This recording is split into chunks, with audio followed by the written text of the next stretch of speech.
Ustaz, hari ini kita akan mengambil tema yaitu ziarah kubur untuk mencari berkah. Iya. Ziarah kubur sebetulnya tidak dilarang.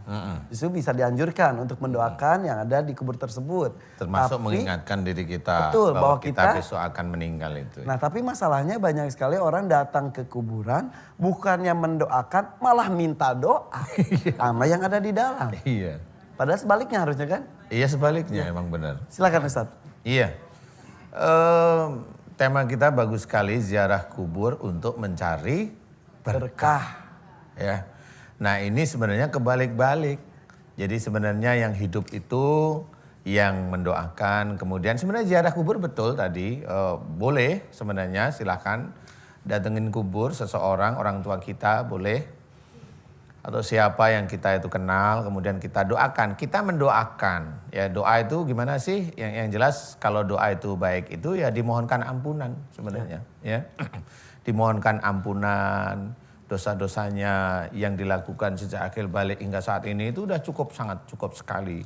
Kemudian didoakan agar amal solehnya diterima oleh Allah Ta'ala seperti itu.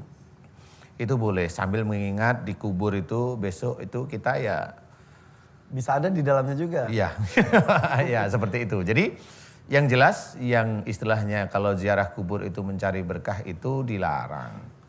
Ya intinya banyak sekali saudara-saudara kita masih seperti itu. Ya. Nah, masih banyak sih. Ke kuburan sepulan, berbondong-bondong bis ke sana. Iya, antri ziarah kubur. Untuk minta berkah padahal. Ya, padahal itu dilarang. Itu benar-benar dilarang itu. Nah, itulah yang dikatakan syirik. Ya, itu syirik. Syirik itu menduakan Allah. Jadi kesannya kalau kita minta di situ nggak boleh. Kalau umpamanya ada orang bilang, loh ini kan yang saya ziarah ini kan orang yang dulu imannya bagus. Umpamanya kan begitu, banyak nih yang cerita seperti itu.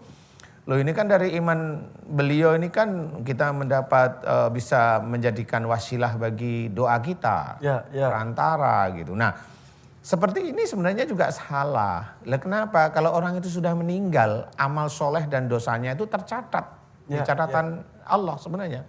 Jadi tidak ada di kuburan. Kalau boleh saya cerita jujur, di kuburan ada apa? Ada jin. Banyak itu aja udah. Saya lihat di jin ya jin. Kenapa mereka suka di kuburan? Ya karena orangnya sendiri itu otak orang yang sering-sering minta datang ke situ kan otaknya nggak beres. Kesempatan masuk sebenarnya mereka itu gitu loh. Jadi itu yang harus kita ketahui bahwa jin itu bisa membaca otak manusia. Bisa membaca otak manusia. Hanya saat ini aja ada manusia yang bisa membaca otaknya jin, ada. Beneran Ustaz? Iya ada manusia. Iya jadi nggak jin yang membaca manusia. Manusia baca otak jin ada. Iya. Karena kita sebetulnya hidup berdampingan. Hidup berdampingan, apalagi momennya di kita momennya. Di kita kan udah terbiasa, oh ini ilmu, ini kan ketahuan itu ilmu. Nah kalau udah ketahuan ilmu kan ilmu ini ilmu jenis apa nih. Nah itu kan ketahuan juga, oh ini nih ilmu nakal nih, nggak boleh nih. Iya. Seperti itu. Karena jin pun seperti kita, ada yang baik, ada yang jahat. Ada yang baik, ada yang tidak baik, ada yang kurang ajar, ada yang baik itu biasanya nggak akan nemuin kita. Oh jadi kalau ada orang katanya penampakan itu jin iseng? Itu jin iseng bener, nah ini bener nih, ini bener serius Bu. Jadi kalau sebenarnya si Mbak Kuntinya itu loh biasanya itu iseng sebenarnya. Isengnya nggak lucu ya, nakutin.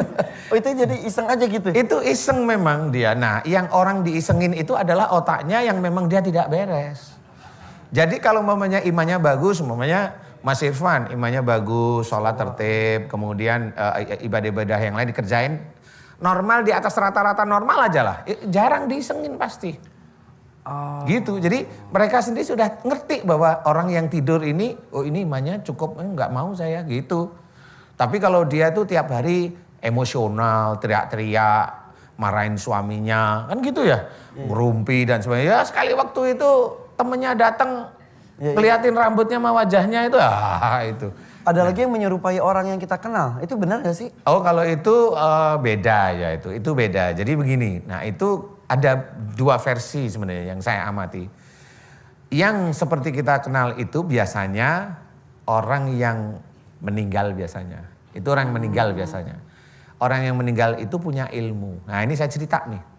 Ilmu itu yang sering orang-orang bilang bahwa saya ngamalin ini, saya punya ilmu ini, seperti itu. Nah itu nanti kalau dia ilmu itu nyatu itu ilmunya nanti mirip wajah orang yang dia tumpangin. Jadi kalau Mas Irfan itu mamanya punya ilmu dari siapa, ilmu apa, mamanya ilmu kebal, ilmu pelet, ilmu macam-macam mamanya. Itu nanti kalau mamanya pas meninggal ilmu itu muncul kayak Mas Irfan. Itu ngeliatin keluarganya biasanya gitu. Nah kalau sudah gitu nanti ada tanya orang-orang yang sok pinter ini loh yang sering ngomong, oh itu arwahnya gentayangan. Enggak. Itu yang namanya roh itu sudah di tempatnya semula pada Allah Alam Ta'ala. roh.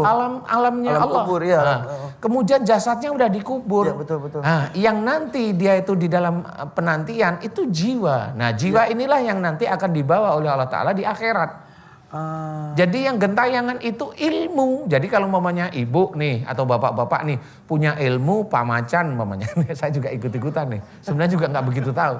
Ilmu harimau mamanya. Oh ada orang bilang ada harimau tuh di situ. Ada orang bilang ada orang tua di belakang kamu kemana aja diuntit orang tua mamanya. Itu ilmu. Nah itu kalau orang ini mati, ibu mati atau bapak ini mati. Ilmu itu menyerupai wajahnya si yang mati itu. Bukan arwah gentayangan. Bukan.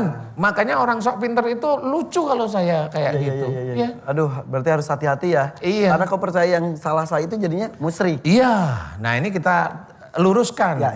Di siraman kolbu ini kita luruskan. Jadi harus paham. Insya Allah. Mudah-mudahan kita mendapatkan ilmunya juga bersama dengan Ustaz Danu ya. Amin. Insya Allah.